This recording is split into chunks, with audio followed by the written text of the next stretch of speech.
Welcome back to Past and Presents. I'm Chris Gehrz, for those of you who are joining us in YouTube land. And then, of course, Intro to History students, I'm Professor Gehrz. This is our third week of class. Our class actually met here in Bethel's Library on Monday night for the first of two nights where we talk about sources and research. Students are working on putting together an annotated bibliography.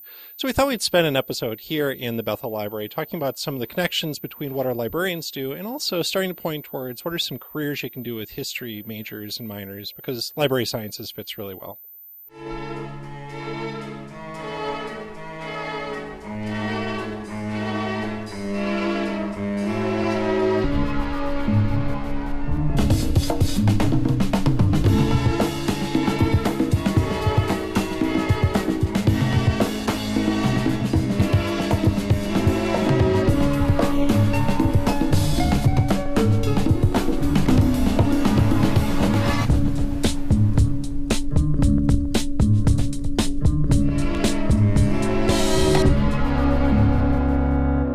So we'll be in the library all during this episode talking to some of our librarians, and you actually hear an interview with another of our majors who's the director of another library at another private college in Minnesota.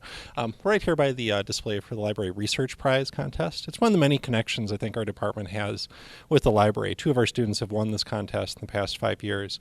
And I think one theme we want to tease out today, both in our conversation and as we talk to our librarians, is how does this library provide resources for historical scholarship, for the work that students and our faculty do.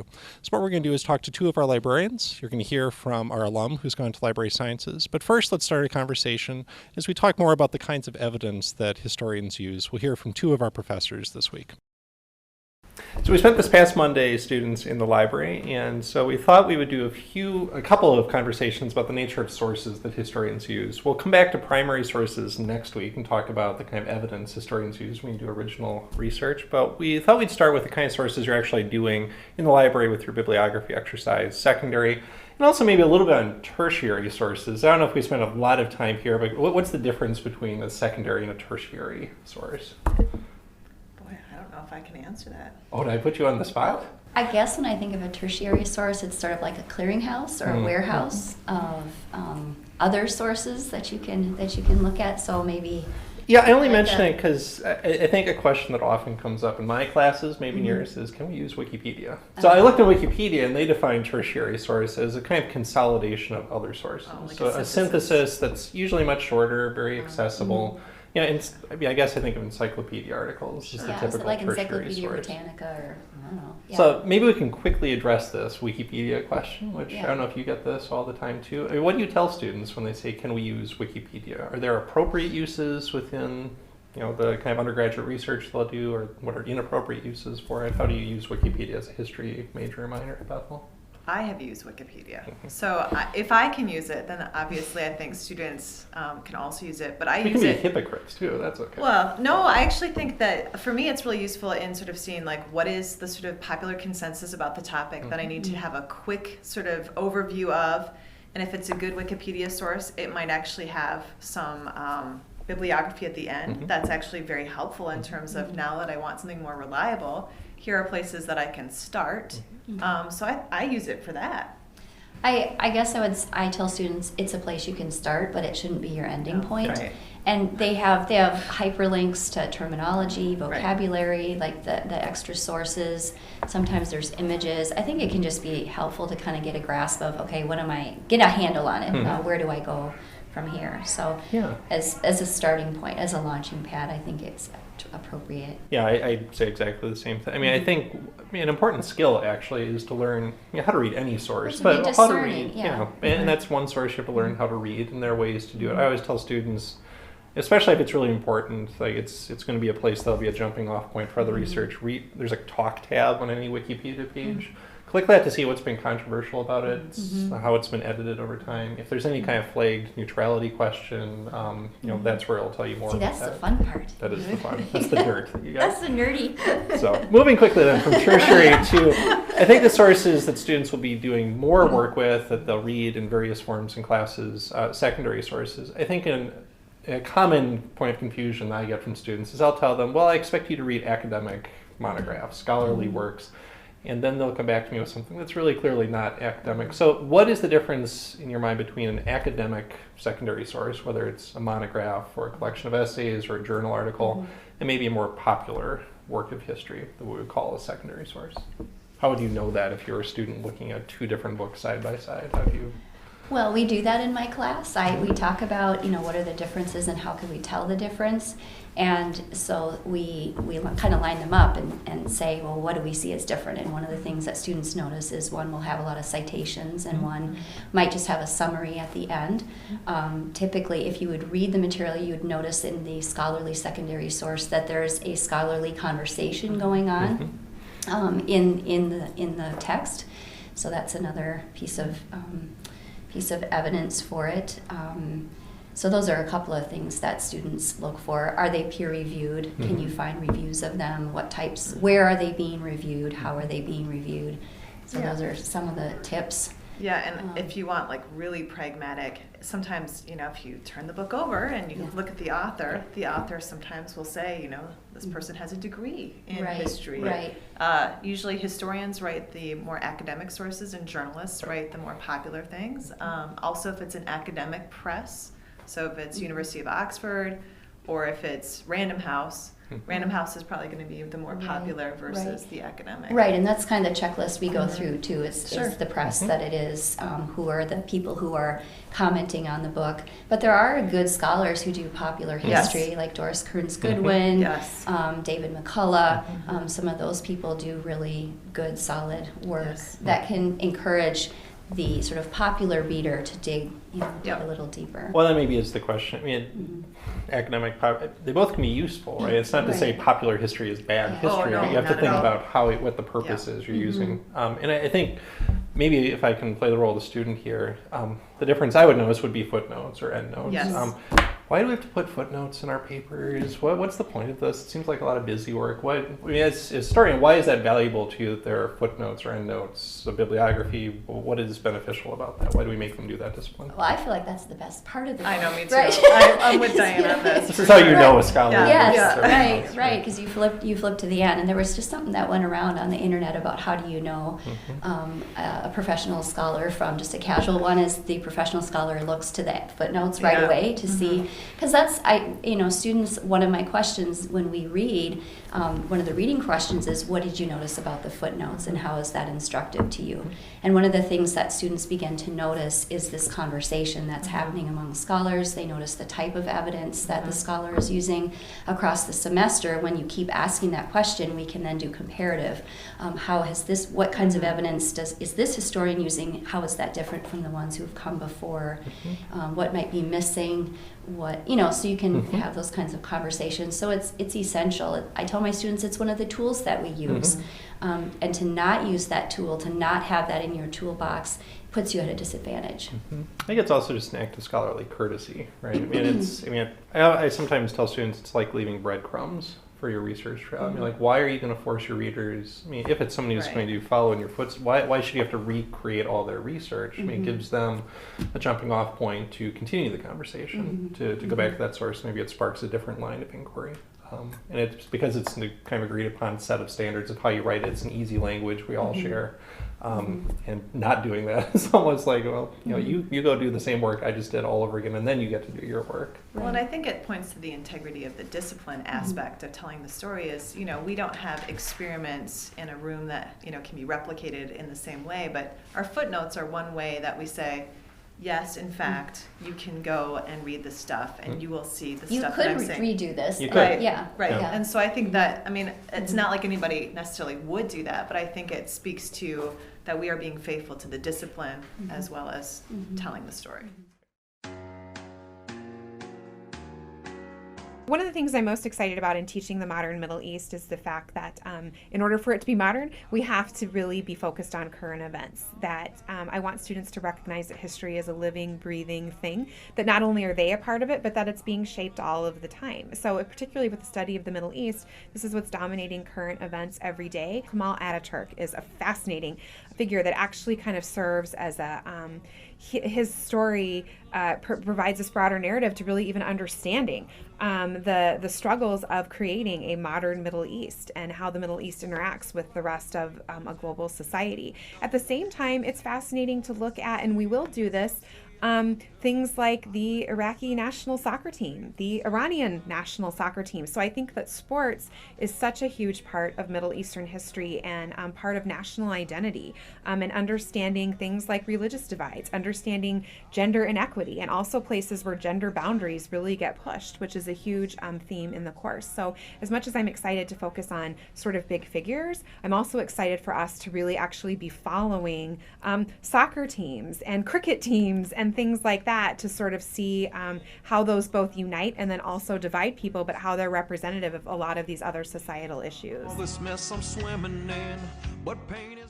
So we'll return to our conversation later in this episode, but we want to start by talking to some of the librarians who work here. We're going to start with Earlene Warner, who is a former Bethel history major herself, now works as one of our reference librarians, and specifically works with history students and faculty. So Earlene, students actually either have met you or will meet you. We're going to have them come into class, but in a nutshell, what do you do as reference librarian, and specifically how does it intersect with what the history folks around here do? A couple of different things. Sometimes I'll visit a class that will be working on a particular research project, and we'll have them, well, actually they'll come into the library, we'll talk about how to conduct really good research, and so that's been a really fun thing. And there's other times where I'll meet with students individually to brainstorm search strategies, especially the senior seminar students, so that's been great. And then there's times where, well, and then also too, I've created some online research guides that the students can use. And so I've got one general history, just a general history guide, and then also I've created guides for individual courses. So that's hopefully been helpful for students as they are trying to find good information sources for their projects. Absolutely. And I imagine it must be a fun. It must be a fun job as a former history major to get to see what students and faculty are up to and get to be part of research of so many different topics. Oh, absolutely. It's especially when the senior seminar students come in and they tell me their different topics and we brainstorm together, and that's just been very, very exciting. And with the other courses too, and seeing what they're working on and hopefully being able to help and get everybody headed in the right direction with their research. Well, thanks, Earlene. Students, please take advantage. This is a really important service we offer to you, and Earlene's really great at partnering on these research projects. Let's go now to an interview with another former Bethel history major who also works in libraries up in Duluth at the College of St. Scholastica. I am a Bethel graduate, 1988. I'm a 1999 Bethel grad. I'm a teacher at Minnehaha Academy. I am the pastor of worship and adult ministries here at Church of the Cross. Mutuality editor and publications coordinator. I work as an attorney in the business and corporate practice. English Language Institute, China, in China. Library director at the College of St. Scholastica. I'm a history professor at Bethel University. I was a history major. I was a Bethel history major. I was a history major. I was a history major. I was a history major. History major. I was a history major. I was a history major. My name is Kevin McGrew. I'm the library director at the College of St. Scholastica. I am a Bethel graduate, 1988, and I was a history major. How did I come to Bethel? My original plan was to go to North Park College in Chicago out of high school. And a friend of mine in high school who was part of my church youth group asked me to visit Bethel with him. He was being recruited to play hockey at Bethel. And I thought, well, all right, I'll go down. We go to a Twins game at the same time maybe. And so I did that. I went down with him and visited the campus and really liked it. And I decided that I would prefer Bethel over North Park. I never was a real big city fan, so I like the small, almost rural setting of Bethel over the downtown setting of North Park. So I decided to go to Bethel instead of North Park. I did not know that I was going to be a history major when I started as a freshman. I was very interested in languages when I was in high school. And when I got to Bethel, I was immediately drawn to the sociolinguistics program, or major that they had there. And so during my freshman year, I was a sociolinguistics major, and I was declared history minor and German minor. But shortly into my sophomore year, they decided to cut the sociolinguistics program, and so I just tried to, make the best of it, and I flipped my history minor with my sociolinguistics major, and that's how I became a history major. A number of different things really stick out. One of them is a professor that was at the college when I was there named Neil Lettinga. And one of the, I don't know if I remember, it was one of the first classes I had, but one of the classes I had with Dr. Lettinga, he was up on the desk wearing his clogs in full academic garb lecturing, and he did that more than once during the semester, and it just struck me as very odd and unusual, but interesting at the same time. And so that's a memory. I also remember during my senior year, we would meet at the department chair's house. Maybe it was just once, maybe it was more than once, I don't remember, but at least once to make stir fry for dinner. And I'd never really experienced stir-fried dinners before, and it was a unique thing at the time for me to do this kind of different ethnic cooking. But I remember having a lot of fun with the other history majors at the time. So that was Jim Johnson was the chair then. Maybe this other memory isn't so much related to a history class, but one thing that really sticks with me still from my time at Bethel was an opportunity I had during interim to study in Germany during that interim term. And it was really a class to support my German minor, where I'd be living with a family. But the historical sites that we got to visit while in Germany were very impactful, particularly Dachau. To be able to be there at a concentration camp and you just have a different feel when you're in the presence of that than when you're watching a video or reading in a book. I don't know if I would describe that as a particularly good memory, but it was a very important memory. Yeah, is there a connection between history and library science or information studies? I think, a large percentage of librarians come from a humanities background. I think that there is a connection between the humanities, for sure, and librarianship. People talk about the love of books. Books take different forms now, but certainly there is some connection there, and I'm not sure what it is in terms of the humanities, I guess. But certain aspects of librarianship, particularly public service librarianship, like reference service. A lot of the things that you learn as a history major are very applicable as a reference librarian. And that's how I started. My first job in the library was as a reference librarian. But you need to be able to apply critical thinking skills. You have to apply your research skills, your abilities that you learn to research and dig into a topic and almost act like a detective in many ways. You're not doing it for yourself, you're doing it for somebody else, which in some ways makes it all the more fun because you've got a different thing to tackle, a different problem to address every day or every couple of hours even. And to fall back on those skills, I guess, that you learn as a historian, that comes into play a lot as a reference librarian. And I think you can apply that same kind of thing to other aspects of librarianship. Catalogers have to dig into how to describe something, into real good detail so that people can find it. But I think that, and as a history major, I learned a respect for documents, for primary documents. The kind of library I work in now, a college library, I don't deal a lot with primary documents. Like I would if I were working in archives. But you still learn a lot of respect for the document and who created the document and the circumstances under which that document was created. So I think those kinds of things, that and listening to the voices from the past. When you're studying history, you're learning about quite a while ago, and sometimes hundreds of years in the past. Sometimes, as a librarian, you have to learn to listen to voices as recent as a year ago, writing in professional journals. And so, listening and respecting and learning from those kinds of voices that were written in the past is something else that I think, as a historian, translates into work as a librarian. As the director of the library here, my job is to run the library, make sure that it's functioning, make sure that students have what they need, faculty have what they need. I manage a staff of 9 other people, 6 librarians and 3 paraprofessionals. And we all have different talents, different skills that we bring to supporting the college library. The college library, supports the academic programs at St. Scholastica, and that's the job of a college library, is to support the curriculum being taught by the different academic programs. And so I have done and I still do a lot of different things. I do reference work. I do an hour of reference work a day. I do collection development. I do budget.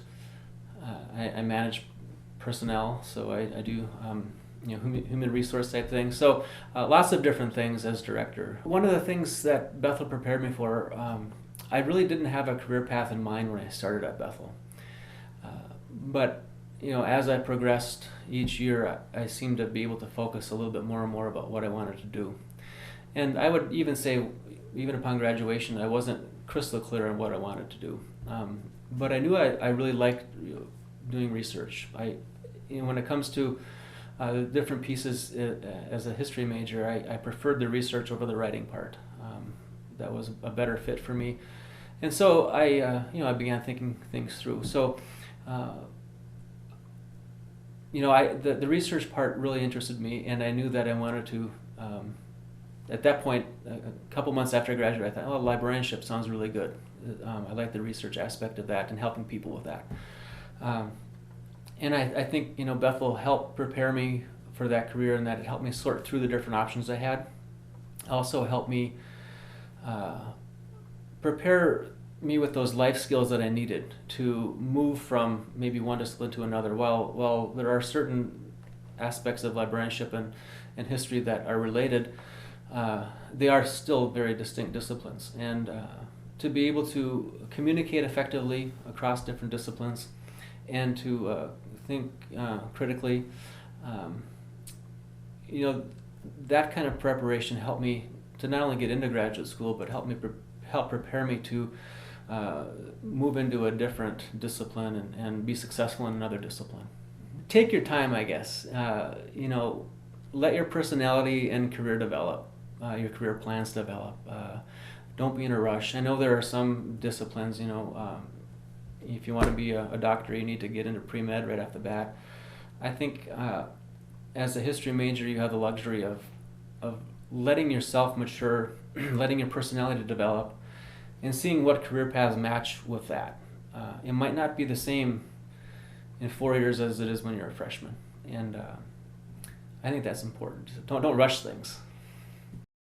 What's most surprising is the variety of people that they meet in American Civ, because they're used to American history in the high school, and for a lot of people still, for whatever reason, and I know this is changing, there's still maybe a lot of dates, a lot of wars, a great men of history approach in the history in high schools. So in college, when they're reading about Puritan America through the eyes of Anne Hutchinson, who's on trial for, is it her gender? Is it her religious beliefs?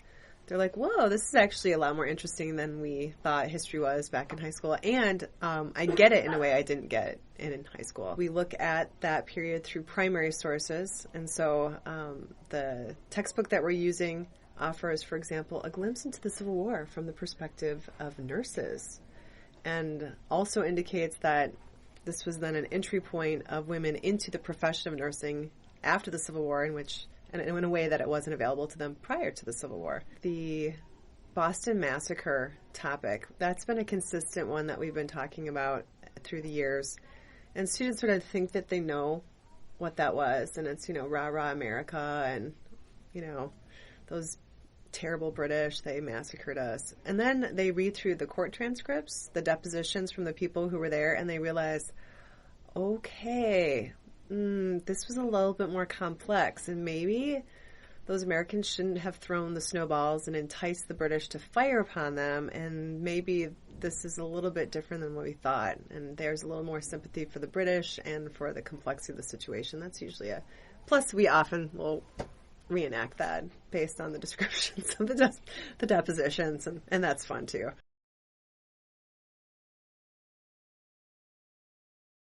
So we're back in the Bethel Library with our digital library manager. This is Kent Gerber. Kent, what does a digital library manager do? A digital library manager, so I manage the digital library. Makes sense. Not a good definition, but the digital library, I'll tell you some what it is and some what it isn't. First of all, kind of what it is it's a collection of objects and resources about Bethel or made by people from Bethel. So for instance, we have over 22 collections in the digital library now, and they have 4 major themes. So one is faculty and student scholarship. Another one is, and what would be most of interest, at least to your history students, is we actually have collections that are highlighting stuff that's in the archives, so the History Center. So that would be anything from the student newspaper, the Clarion, historical issues, or documents, some papers from founders of Bethel, and yearbooks, which a yearbook is what they used to publish when of all the students in different years. So we have those. We also have Bethel's art collection. So we have the permanent art collection and a special collection from a sort of a well-known photographer who's traveled around the world. And fourth, we also have collections of the student experience. So we have collections of students who have traveled abroad, and so they're photographs, and they've also presented what their experience was like in the library. It's really a great collection, I have to say. Partly as a historian of Bethel, I use it all the time, but having looked at what some other institutions doing, it's really, I think, on the cutting edge, certainly in Minnesota's consortium. Here's maybe a place to put in a plug. Students, there actually is a scholarship, the Carlson Scholarship, if you do, especially a senior seminar, but a work of serious research on Bethel using the resources of the Digital Library or the History Center. So if you're interested in that, talk to us. So you're kind of hinting at this. Where are the places that these students, history majors, history minors, might intersect with you in your role as digital librarian? So first of all, you may encounter just if as a historian or as you learn about history, you have to use primary sources, or I'd also call them the raw materials of research. So you would have to look at the documents or the sources that have information about the people or places or events that happen. So you might be doing research on the digital library in one of these collections and searching them. One difference with the digital library that I'll say than say something that you might be think a digital library, what is that? This is about stuff that's just about Bethel or created by people from Bethel. So you also use the library resources if you're looking for a database of scholarly journals, but those are the things that we purchase that come from other places. Sure. What's unique about the digital library is that it's from Bethel or about Bethel.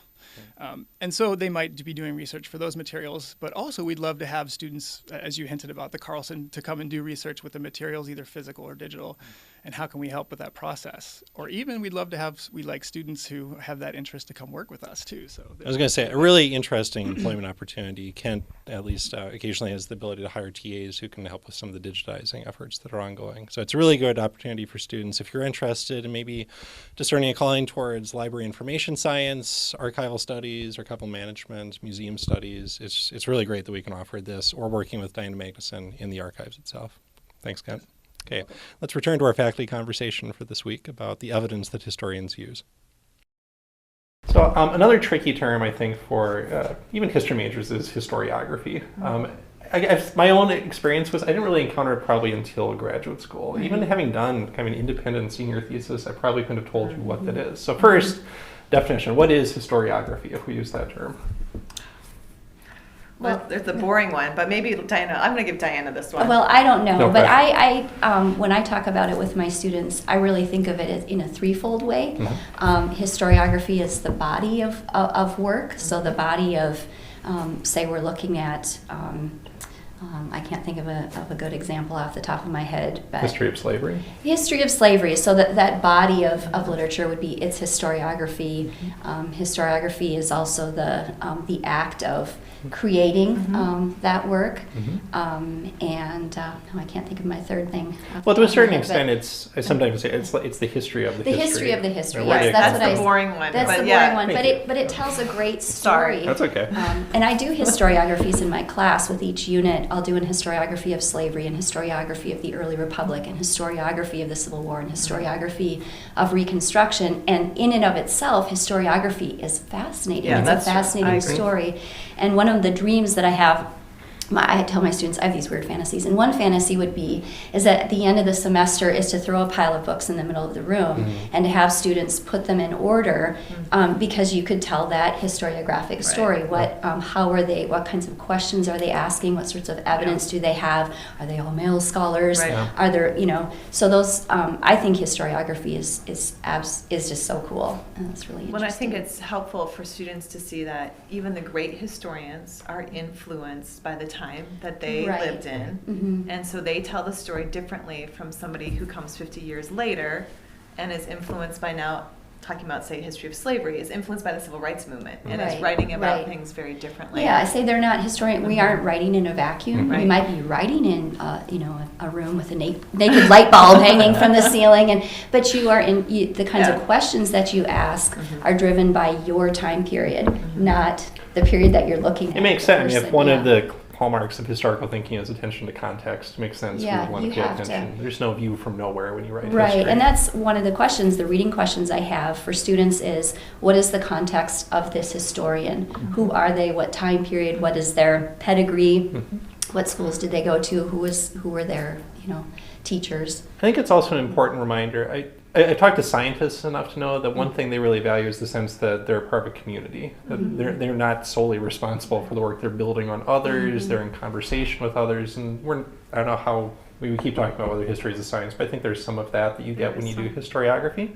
But it also gets us to this idea that, Diana, you've mentioned already, of a scholarly conversation. And I think this, even in senior seminar when I've taught, is sometimes hard even for experienced majors to pick up. And what is the conversation? What are the stakes? What are the questions? What are the debates? So you've started to talk about this, that the footnotes is often where you find that. But I mean, if you're talking even to entering students, we might tell them, start to think about what is the nature of that conversation, what advice can you give them to discern that, so they can know what historians are talking about, what they're debating, where you see that change in interpretation over time. Well, and there are different places you can see that conversation, and we talk about, how does that conversation develop, and why read scholarly journals, why read popular work, why read blogs, right? So you post on your blog, that can happen weekly. You can update it, after we have this conversation. But a journal article has to be vetted. It might be 6 or 8 months before that conversation then turns over, and a book might be even longer. So those are, there's different ways in which you can enter that scholarly debate. And sometimes journals will publish review essay. I mean, that's the shortcut. Right, sometimes they'll actually say, it's been a while since we've checked in on the state of the field. Let's review a certain number of major works that have been done recently. Right.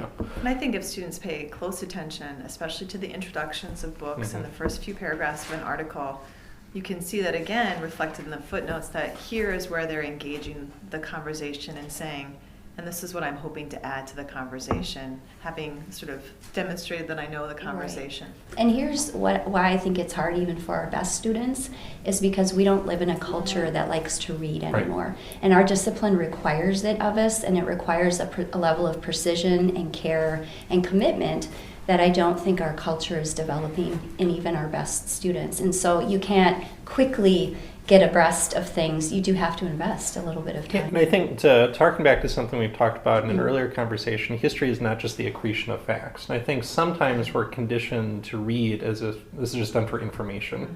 And I think that's one reason sometimes I see students having a hard time, is they're just looking, and it seems on that level they all agree. They're all saying the same dates, the same people, but if you understand history is also an act of interpretation, or it's an argument in some fashion, you've got to be looking for that argument, and that's where you'll actually see the conversation maybe coming into relief, not necessarily the facts, the information. One final question here, practical bits of advice. Students are working on a bibliography exercise where they have to pick a topic that interests them in some field in history and develop a list of especially secondary sources and annotate it. So we'll do a little bit of this in the library. What advice would you have for students as they start to venture out into at least secondary source level historical research? What are some things you use when you're first starting a project and trying to build a list of things that you know you need to read? Well, the easiest thing to do, since we are a small department, is to go talk to your professors, right? Diana knows everything there is to know about colonial 19th American Civil War history, to say women's history and numerous other things. So talk to Diana, talk to Chris, talk to Amy, talk to us, and give us, a sense of what you want to do, and we can probably give you a couple of authors to start with. Those authors will then lead you to the other authors and so on and so forth. Right. And also textbooks are really helpful too. So if you're interested in Reconstruction, look at the Reconstruction chapter in an American history textbook. There's usually some sort of, for further reading, check out these sources. That's easy. That's an easy place to get started. And then obviously use the reference librarian. Right, I was going to say make friends with the reference librarian. They live for that. They're easy to make friends with. Okay, thanks very much. We'll close our episode this week up in the stacks upstairs in the Bethel Library here in the 900 section of the Dewey Decimal System, or as those of us who grew up with the Library of Congress, D and E. They're both fine. As interesting as I think some of the digital work that Kent and others do, I think there's something about just being with books that warms the heart of pretty much any historian. So if nothing else, take some time just to browse through stacks. I actually found my dissertation topic because I noticed a book next to the one I was looking for. Students will be back up here, actually just over there in the computer lab again next week to continue some of the research that we're doing as you get closer to doing group presentations. Everyone else will be on a different part of Bethel's campus next week as Past and Present continues. Back, baby, back in time.